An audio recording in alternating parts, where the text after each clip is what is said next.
Souvent, on a difficulté de voir des gens qui témoignent pour toi et qui disent de bonnes choses pour ta vie.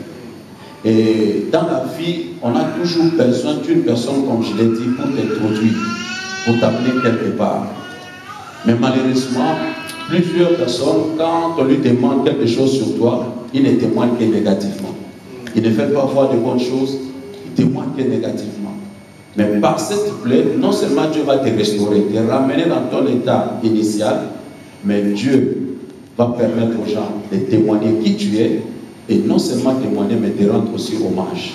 Amen. Ah, que Dieu te bénisse. Amen. Il y a des moments où nous avons appris qu'on ne peut qu'adorer Dieu, c'est bien, et surtout louer Dieu. Mais sache qu'il y a un moment aussi, Dieu loue l'homme.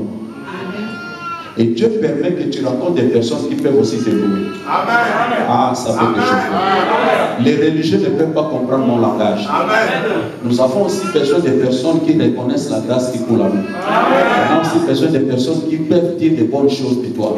Qui ne s'attendent pas à ta mort, mais qui reconnaissent maintenant que tu as envie, que tu as quelque chose. Reste avec des personnes qui savent aussi te louer. Ça t'aide à avancer dans la vie. Au lieu d'avoir toujours des personnes négatives qui ne voient que le mauvais côté. Mais par la septième plaie de Jésus, non seulement tu seras restauré, même tes ennemis seront condamnés pour dire réellement ce que tu es. Ils vont te témoigner. J'ai dit qu'ils te témoigneront. Et ils vont te rendre hommage. Ils vont reconnaître qui tu es. Ils vont enlever leur chapeau pour te saluer. Ils vont t'applaudir de eux-mêmes en cachette. Non, c'est comme si je ne te parlais pas. Alors que je sais que c'est Dieu qui te parle. Quelque chose va t'arriver à la fin de cette année et à l'année qui arrive. Amen. Tu verras même des personnes qui ne t'ont jamais reconnu. Ils vont commencer à reconnaître la grâce qui peut. Alléluia. Je vais dire une chose avant d'entrer pratiquement dans mon message. Nous devons savoir que Dieu n'a créé que deux personnes. Dieu n'a créé que deux êtres. Dieu a créé une première personne appelée Adam. Adam qui fut tiré de la terre. Le premier Adam, il fit terre et Dieu a soufflé dans ses narines, il devint un être vivant. Tout homme qui naît après le premier Adam, d'un père et d'une mère, sa ligne est derrière le premier Adam. Et par conséquent, il est né avec le péché d'Adam. C'est pour cela même un bébé, on ne l'apprend pas à être égoïste. Le bébé, on ne l'apprend pas d'abord à dire non, mais il commence toujours par dire non. Un bébé peut être jaloux de son frère, mais il est encore un petit enfant. La sémence est dans son sang. Il est né par le premier Adam. Et Dieu va créer encore une deuxième personne, précisément c'est le second Adam. Et le second Adam, Dieu ne le tire pas de la terre, mais Dieu le tire du ciel. Amen. Et maintenant, Dieu fait une chose. Toute personne, née d'un homme et d'une femme, est classée derrière le premier Adam. Mais Dieu maintenant permet à toute personne qui reçoit maintenant le deuxième Adam, comme Seigneur et Sauveur. La Bible dit qu'il y a un transport. Tu quittes le royaume des ténèbres et Dieu t'amène dans le royaume de la lumière de son Fils. C'est pour cela, tous ceux qui reçoivent Jésus comme Seigneur et Sauveur, ils ne restent plus derrière, ils ne sont plus dans la lignée du premier Adam, mais ils sont dans la lignée du deuxième Adam. Et ça, c'est une autre race. C'est la race des vainqueurs. Si c'était à Burkina Faso, une maman allait se lever et dire Amen. La race des vainqueurs, ils ont comme leur maître, leur général, leur grand frère, Jésus de Nazareth. Et ils sont rangés derrière Jésus. Et quand maintenant on veut te faire du mal par rapport à ta famille, le sorcier de ta famille vient parce qu'il a un droit légal sur toi par rapport au sang qui coule en toi. Mais quand il vient, il ne te retrouve plus ici. Il te retrouve ici. Et ici, c'est difficile de t'ensorceler parce que tu n'as plus le sang de ma passe. Tu n'as plus le sang de ta famille. Mais tu es couvert par le sang de l'agneau. C'est ça l'œuvre que Jésus a fait. Mais qu'est-ce qui se passe? Tu restes avec la même figure, le même visage. Tu restes avec le même corps. Mais ce qui a changé à toi, c'est l'esprit. Le jour où Dieu t'a sauvé, où tu as reçu Jésus comme Seigneur et Sauveur, quelque chose qui changeait en toi. Amen. Dieu a changé ton esprit. Amen. Amen. Mais le corps reste le même. Tu peux avoir la même maladie que tu avais avant. Si Dieu permet, Dieu peut te guérir instantanément. Mais tu peux avoir le même problème, mais le cœur fait changer. Les problèmes dans la vie, tu peux voir une épave d'une région, surtout en Afrique. Mais le moteur, c'est le moteur d'une Mercedes. Amen. Mais si quelqu'un regarde la voiture passer, il dira que c'est une réunion qui passe. Or, en réalité, dans une voiture, c'est le moteur qui compte. Amen. Tu vas rester avec une épave que tu avais, mais le moteur est changé. Dès que tu es là, tu as maintenant un moteur de Ferrari.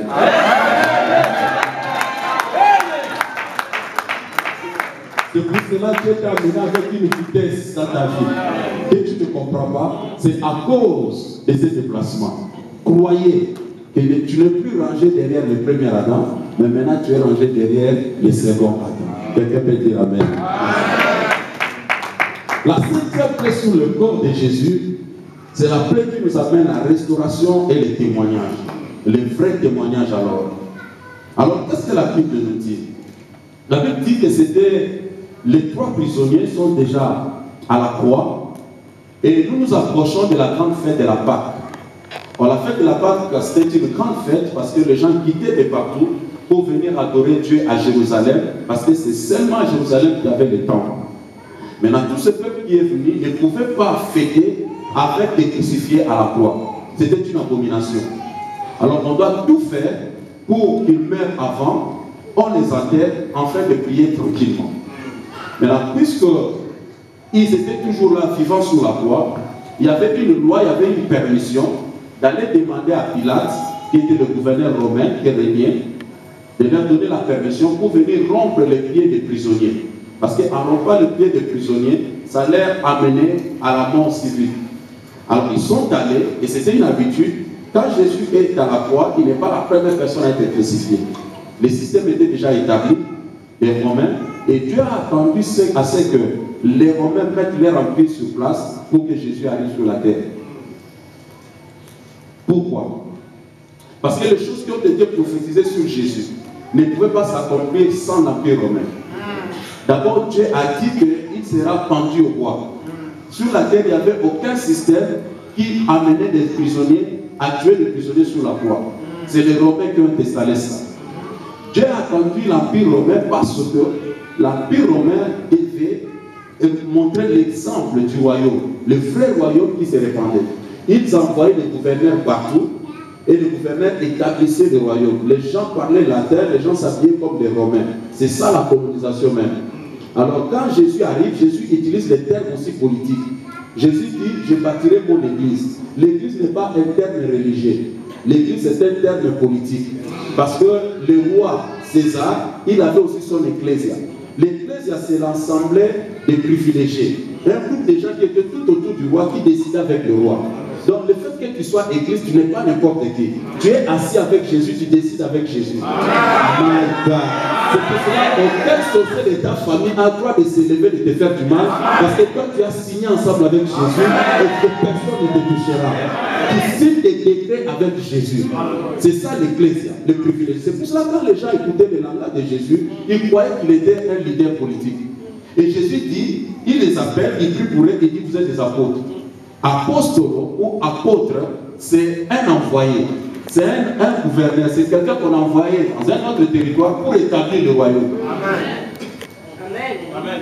Alors quand ils attendaient tous ces langages, ils disaient certainement cet homme c'est un homme politique. C'est pour cela que Pierre avait raison. Il a dit on a déjà trouvé le leader qui va établir le royaume. Alléluia. Amen. Donc Dieu devait faire les choses selon la prophétie. Et au temps des Romains, Jésus arrive. Et les prisonniers, quand Jésus est à la croix, selon l'histoire, on avait déjà tué plus de 10 000 prisonniers à la croix. Alors Jésus arrive, il n'est pas la première personne. On doit rompre les gens pour les amener à la mort. Et la Bible dit que les Romains sont allés auprès de Pilate. Ils ont demandé à Pilate, le chef, Pilate donne-nous la permission, un décret signé, pour qu'on aille rompre le pied des prisonniers. Pilate a signé et Pilate leur a donné les décrets. Ils ont reçu la loi, ils ont reçu la signature, ils ont reçu l'autorité déléguée pour aller rompre le pied des prisonniers. Ils arrivent avec la loi de Pilate, ils arrivent avec l'oquet de Pilate. Ils vont rompre le pied des 2 prisonniers, mais ils ne vont pas rompre le pied de Jésus. Jésus fut la première personne. Non seulement on n'a pas rompu ses pieds, mais c'est lui qui a rompu la loi de Pilate. Je voulais dire à une personne, ce n'est pas que si le roi a signé, les sorciers ont signé que les choses doivent arriver dans ta vie. Même s'ils ont signé, ça a touché ton grand frère, ta grande soeur, d'autres personnes sont tombées victimes, mais à ton tour, tu seras la première personne à casser cette loi. Je ne crois pas. Je vais donner un amen très fort. Si la sorcellerie, on a condamné la famille, tout le monde sera célibataire. Tout le monde ne va pas se marier, ne va pas faire des enfants. Donc tu seras la première personne à casser la loi. Et dès que la loi te brise, mais c'est toi qui vas briser la loi. Chaque fois que Pilate signait, la chose arrivait. Mais autour de Jésus, la chose ne s'est pas accomplie. Donne-moi un amen, je vais avancer. Je suis te dire, il y avait un roi appelé Pharaon. Pharaon disait toujours non à Moïse. Alors que Moïse a loqué de Dieu. Première fois non, deuxième fois non, troisième fois non. Mais il n'y aura jamais une 11e fois. Pharaon s'arrête à la 10e fois. La 11e fois, Pharaon va dire oui. Et je suis venu dire à une personne, tu ne termineras pas l'année 2011 avec des problèmes. Oh mon Dieu, mon roi. Comme Pharaon dira oui. La chose qu'on a toujours interdite dans la vie, tu l'auras avant la fin de l'année. Donc tu ne me plais pas. Non, laisse-moi donner la main de fort. Ce qu'on t'a toujours interdit dans la vie, que tu n'auras jamais. Dieu t'allait demander, on a dit non. Dieu rentré, on a dit non. Je te parle comme un prophète de Dieu. Avant le 31 décembre, ton Pharaon dira oui.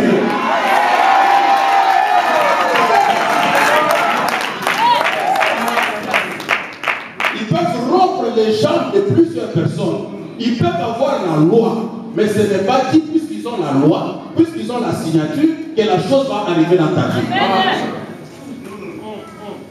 Ils avaient l'autorisation de Pilate, ils avaient la lettre de Pilate, mais ne pouvaient pas exécuter ce que Pilate a écrit. Donc tu es de la race de Jésus, de la race des personnes qu'on ne peut pas rompre facilement. Yes. Deuxième des choses, et ça me dérange. Pourquoi? Papa, vous pouvez m'aider. Viens mon frère. Mon frère, je le voyais toujours timide, mais il est terrible. Viens papa. Tu seras Jésus pour quelques minutes.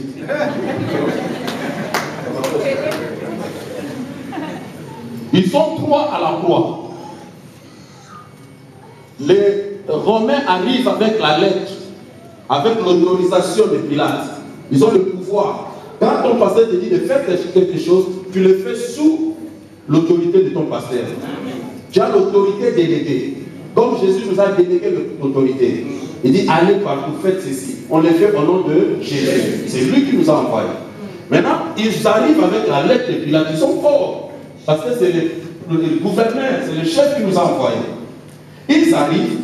Il faut commencer à rompre le pied du premier prisonnier. Normalement, on doit aller par ordre croissant, passer par le deuxième prisonnier et arriver au troisième prisonnier. Mais la Bible dit, ils ont rompu le pied du premier et puis ils sont allés rompre le pied de l'autre prisonnier. Mais ils n'ont pas rompu le pied de Jésus. C'est que tu n'as pas compris. Les choses qui peuvent arriver même chez ton voisin, ce n'est pas officiellement que ça doit se faire. À ton tour, ça va te sauter. Non, tu ne me crois pas. Je vois une maladie dans ta famille qui venait année après année. Ça a touché ton grand frère. Ton père est mort de cela. Mais à ton tour, ça va te sauter. Je dis à une personne, même s'il y a le chômage qui a pris la famille, la pauvreté a pris la famille. Ton arrière-grand-père était pauvre. Ton arrière-grand-père était pauvre. Ton grand-père était pauvre. Ton père était pauvre. Mais à ton tour, la pauvreté va te sortir. Je dis même si tu avais une maman, une grand-mère ou une tante était stérile, ta grande soeur était stérile, mais à ton tour, la stérilité va te sortir. Tu ne me crois pas. Je dis à une personne, la Bible déclare que mille tombent à ma gauche, que 10 000 tombent à ma droite, je ne serai jamais à peine. Ce que tu ne sais pas, ta fille n'est pas cachée dans le premier prisonnier, ta fille n'est pas cachée dans le deuxième prisonnier, ta fille est cachée dans Jésus. Puisqu'on n'a pas rompu les gens de Jésus, on ne te reprend pas aussi du jamais doit t'atteindre. Même si les églises à Orléans tombent, à notre tour, ça va nous sauver. Laisse-toi prier, alléluia.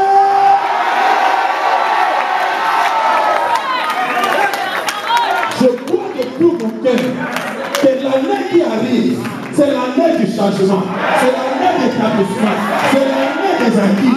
Ce que tu n'as jamais reçu, c'est que toujours touché à gauche à droite, ça ne te touchera jamais, ça te passera, ça va te sauter.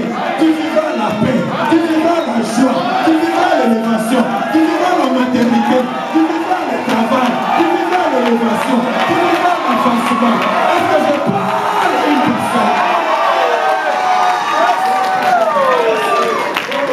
Ça peut venir avec force, ça peut toucher mon voisin, mais ce n'est pas dit que ça doit me toucher. À mon tour, ça va passer autre. Je le dis dans le nom de Jésus. Prépare-toi, mon frère, ma soeur. Ça ne te touchera pas. Dis à ton voisin, ça ne me touchera pas. Ça doit te passer. Tu n'es pas n'importe qui. Ta vie n'est pas cachée dans des autres prisonniers. Ta vie est cachée dans Jésus. C'est pas parce que celui-là n'a pas reçu son séjour, comme on est venus ensemble, nous sommes dans le même centre. Qui t'a dit? Comment? Parce que ça n'a pas marché chez toi, ça ne marchera pas aussi chez moi. Qui t'a dit? On peut avoir la même maladie, tu peux avoir le cancer, tu peux avoir aussi le sida, mais sache très bien, quand tu as le sida avec Jésus, c'est différent. Amen. Tu ne crois pas. Tu ne crois pas. J'ai vu des personnes avec le sida. J'ai vu des personnes venir à l'église avec le sida. 4 ans de sida. Prière, parole, seulement parole. La parole que tu attends ce soir, la parole fait partie du sida. La personne est restée en vie jusqu'à présent. J'ai dit à une personne, tu n'es pas n'importe qui. Une fois, il y avait un homme appelé Paul. Ils arrivent dans une île appelée Malte. Ils font le feu et un serpent sort et le serpent va directement piquer Paul. Et tout le monde, les autochtones qui connaissaient la race de ce serpent, ont dit qu'on ne blague pas avec ce serpent. Cet homme va mourir d'un moment à l'autre. Tout le monde s'est préparé et tout le monde les regardait. Et la Bible dit tout à coup. Et ça gêne. C'est que tu ne sais pas. L'église est née sous un tout à coup. Le Dieu que tu pries, c'est un Dieu de tout à coup. Dieu va changer ta vie de tout à coup. Oh mon Dieu, mon roi. Est-ce que je parle à une personne? Quelque chose va t'arriver de tout à coup. Il y a une surprise que Dieu prépare pour ta vie. La Bible dit ceci. Ils étaient dans la chambre haute. Alors qu'ils priaient, tout à coup, il y eut un vent impétueux. La Bible dit Paul et Silas fut arrêtés. Et la prison était fermée et ils commençaient à chanter. Vers minuit, tout à coup, la Bible ajoute encore que Paul était mordu par les serpents. Et tout le monde regardait, croyait que Paul allait mourir. Mais tout à coup, Paul a bougé son bras et le serpent est tombé dans le feu. C'est que tu ne sais pas. La Bible, c'est la Bible de tout à coup. J'ai dit à une personne, avant la fin de cette année, il y aura un tout à coup. Un tout à coup viendra dans ta vie. Tout à coup, tu vas changer. Tout à coup, tu vas te marier. Tout à coup, tu vas entrer dans une autre dimension. Tout à coup, ta vie sera transformée. Tout à coup, tu vas compter l'argent. Tout à coup, tu seras guéri. Tout à coup, tu seras élevé. Tout à coup, on va t'applaudir. Tout à coup, tout à coup, tout à coup. J'ai dit tout à coup. Tout à coup. J'ai dit tout à coup. Le Dieu de tout à coup.